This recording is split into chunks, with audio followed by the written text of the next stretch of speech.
Hello friends, welcome to biology lover. तो आज हम देखेंगे ओपीएससी पीजीटी बॉटनी का कुछ क्वेश्चन जो मॉलिक्यूलर बायोलॉजी के लिए इम्पोर्टेंट है उसके बारे में हम देखेंगे। मैं एक क्वाइट प्लेस में नहीं हूँ तो थोड़ी बहुत शोर कभी कभार आ सकता है। और जब हम डिस्कशन करेंगे उसके बारे में, क्योंकि आपका एग्जाम कल ही क्या है 6 तारीख को करीब करीब आपका एग्जाम है। तो आप सबको पहले बेस्ट ऑफ लक कल के लिए, एग्जाम के लिए अच्छे से प्रिपरेशन करके जाएगा। और ध्यान लगा के, कभी कभी सेकंड पार्ट में क्वेश्चन सब लेंथी आ रहा है तो आपको थोड़ी ध्यान लगा के क्वेश्चन को पढ़ना पड़ेगा। तो इसके लिए जूलॉजी का मैं क्वेश्चन एनालिसिस नहीं कर रहा हूँ क्योंकि ऑलरेडी यूट्यूब में कोई अपलोड कर चुका है, शायद वो आप देख लीजिए क्योंकि वो भी इंपॉर्टेंट है। क्योंकि जनरल कुछ क्लासिफिकेशन पार्ट को छोड़ के जो बहुत सारे पार्ट बॉटनी जूलॉजी में सिमिलैरिटी रहता है। तो बहुत सारे आज टाइम वेस्ट नहीं करेंगे, चलते हैं कुछ क्वेश्चन देखेंगे। 81 से 92 तक देखेंगे जो मॉलिक्यूलर बायोलॉजी क्वेश्चन रहता है, लगता है बहुत लेंथी और कभी कभी आदमी यहीं पे फंसता भी है, तो वो सब के बारे में आज हम डिस्कशन करेंगे। तो क्वेश्चन नंबर हम देखेंगे कि 81 में देखेंगे, in DNA replication discontinuous place DNA lagging strand called Okazaki fragment are synthesize. तो हम देखेंगे, हम देखते हैं कि रेप्लिकेशन कभी कभी यहाँ रहता है फोर्क बनता है। सॉरी, मेरा ड्राइंग बहुत खराब बन रहा है।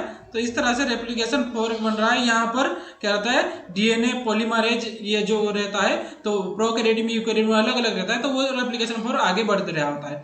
तो यहाँ पर अगर हम देखेंगे तो हम क्या करते हैं कि एक रहता है 3 डायरेक्शन से 5 डायरेक्शन में रहता है। जो डीएनए हम जानते हैं सिंथेसिस होता है वो क्या होता है, उल्टा होता है, 5 डायरेक्शन टू 3 डायरेक्शन इस तरह से होता है। तो यहाँ इस तरह से ये भी उल्टा होगा। और ये जो एक ओकाजाकी फ्रैगमेंट इस तरह से लेगिंग स्ट्रैंड जिसे हम बोलते हैं इस तरह से बनता है, तो वो क्या रहता है, इन the direction of the opposite of the replication fork movement. तो यही हो जाएगा क्योंकि ये क्या होता है, रेप्लिकेशन फॉर्क आगे जा रहा है तो ये उसका ऑपोजिट ये में जा रहा है। तो आंसर ये हो जाएगा in the direction opposite to the replication fork. यहाँ पर भी इसे देखेंगे तो ये हो जाएगा 3 डायरेक्शन टू 5 डायरेक्शन, और ये जो सिंथेसाइज हो रहा होगा 5 डायरेक्शन टू 3 डायरेक्शन। कभी कभी डीएनए जब सिंथेसाइज होता है 5 डायरेक्शन टू 3 डायरेक्शन में होता है, वो आप जानते हैं एंटी पैरेलल स्ट्रैंड होता है, वो आप मैच कर लीजिएगा। ओके, तो 82 में देखते हैं, DNA polymerase when found in Escherichia coli act as a exonuclease hydrolyze DNA और आरएनए। हम जानते हैं 3 प्रकार के हम डीएनए पॉलीमरेज अगर देखेंगे प्रोकैरियोटिक में, डीएनए पॉल 1, डीएनए पॉल 2 और डीएनए क्या रहता है, पॉल 3। यही होता है मेन एंजाइम। लेकिन ये जो देख रहे हो डीएनए पॉल 1, इसका क्या रहता है ना, 3 डायरेक्शन टू 5 डायरेक्शन भी एक्सोन्यूक्लियस एक्टिविटी रहता है, और 5 डायरेक्शन टू 3 डायरेक्शन क्या रहता है, एक्सोन्यूक्लियस एक्टिविटी रहता है। तो दोनों तरफ एक्सोन्यूक्लियस एक्टिविटी रहता है। लेकिन और सब में क्या रहता है, बस 3 डायरेक्शन टू 5 डायरेक्शन रहता है, डीएनए पॉल 2 में भी 3 में भी। लेकिन दोनों टाइप के डीएनए एक्सोन्यूक्लियस एक्टिविटी किसके पास पाया जाएगा, ओनली किसके, डीएनए पॉल 1 के पास पाया जाता है। तो हमारा आंसर हो जाएगा डी। ये आपको याद रखना है। Okay, DNA pol 3 is major replicative enzyme in Escherichia coli. Okay, the eukaryotic counter part of the prokaryotic DNA polymerase. तो प्रोकैरियोटिक डीएनए पॉलीमरेज हम जानते हैं डीएनए पॉल 3, मैंने उसका जो काउंटर पार्ट होता है डीएनए पॉलीमरेज डेल्टा। ये डीएनए पॉलीमरेज डेल्टा रहता है, ये लेगिंग स्ट्रैंड में और क्या करता है, डीएनए सिंथेसाइज करता है, और वही मेन एंजाइम होता है जो डीएनए सिंथेसाइज करता है यूकैरियोटिक में। और भी तुम बोलोगे और सर बहुत सारा क्या रहता है, डीएनए पॉल अल्फा, ये क्या होता है, प्राइमर तैयार करता है, प्राइमर तैयार करता है। उस तरह से डीएनए बीटा के, डीएनए बीटा एक्साइसन रिपेयर, और इस तरह से और भी बहुत सारे हैं। ये सब आपको याद रखना पड़ेगा, कभी कभी फंसा सकता है।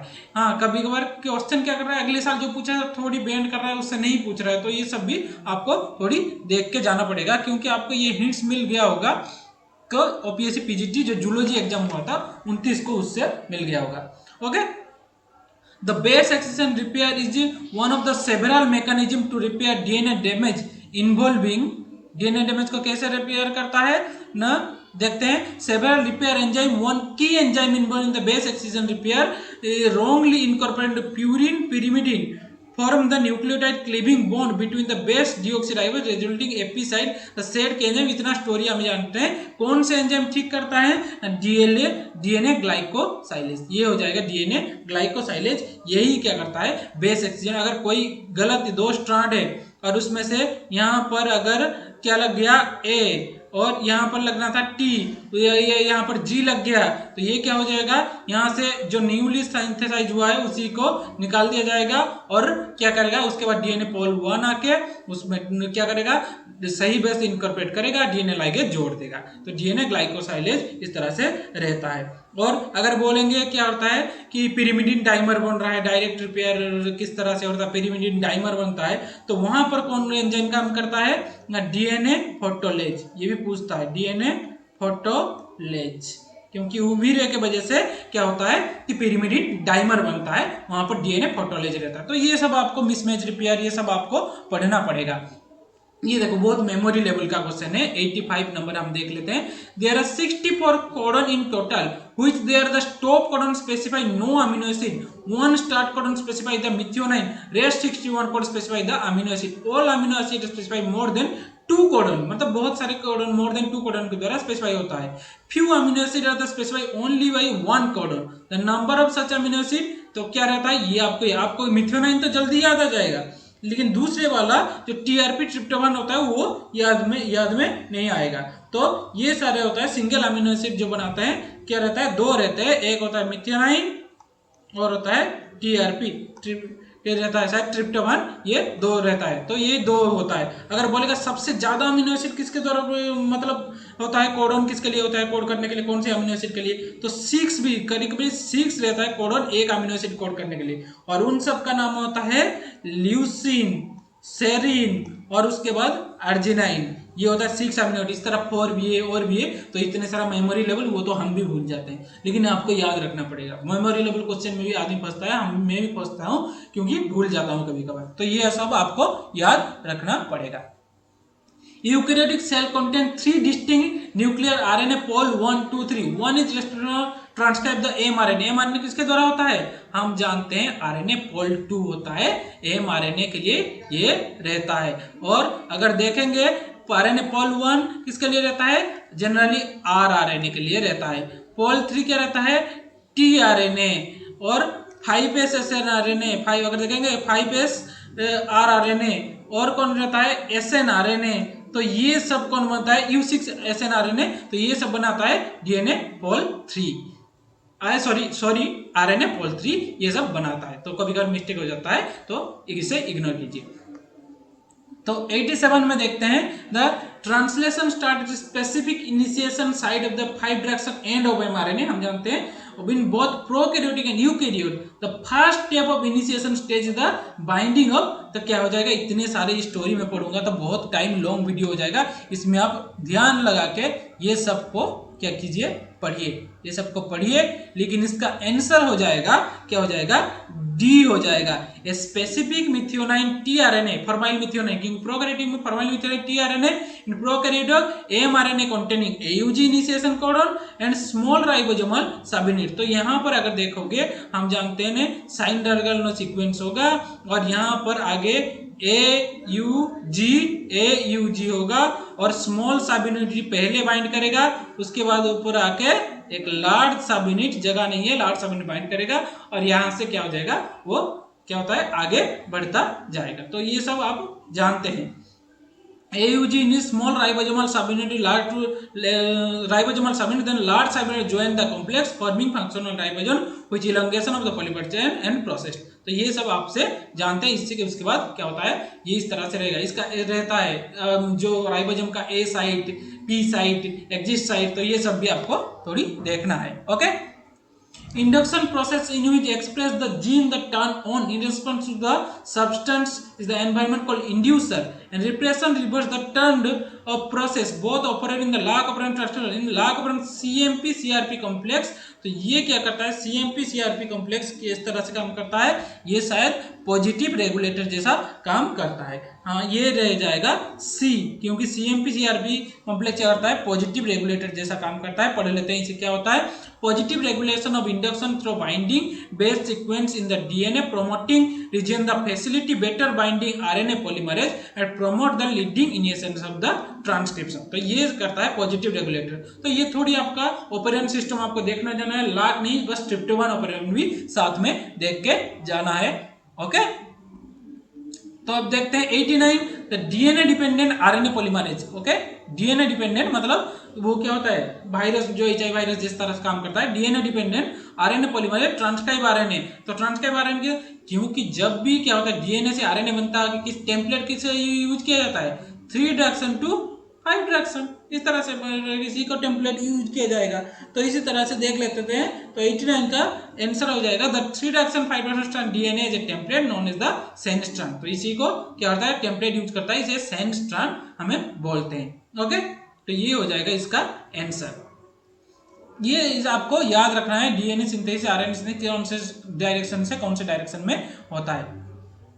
The classical hypothesis of one gene one enzyme no more hold true after the discovering enzyme more have several unit। कुछ एंजाइम का रहता है बहुत सारे सेवरल यूनिट से वो क्या होता है एंजाइम एक होलो एंजाइम बनता है। have several subunit with several hollow enzyme gene represent the cystone the transcription in eukaryotic mRNA।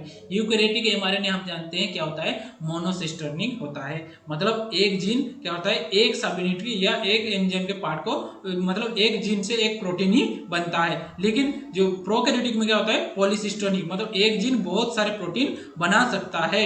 तो पॉलीसिस्टोनिक वहां पर है, मोनोसिस्टोनिक यूकैरियोटिक केस में क्या रहेगा एक जीन क्या हो जाएगा एक प्रोटीन ही बनाएगा। तो ये हो जाएगा बी हो जाएगा यूकैरियोटिक केस में मोनोसिस्टोनिक। ओके,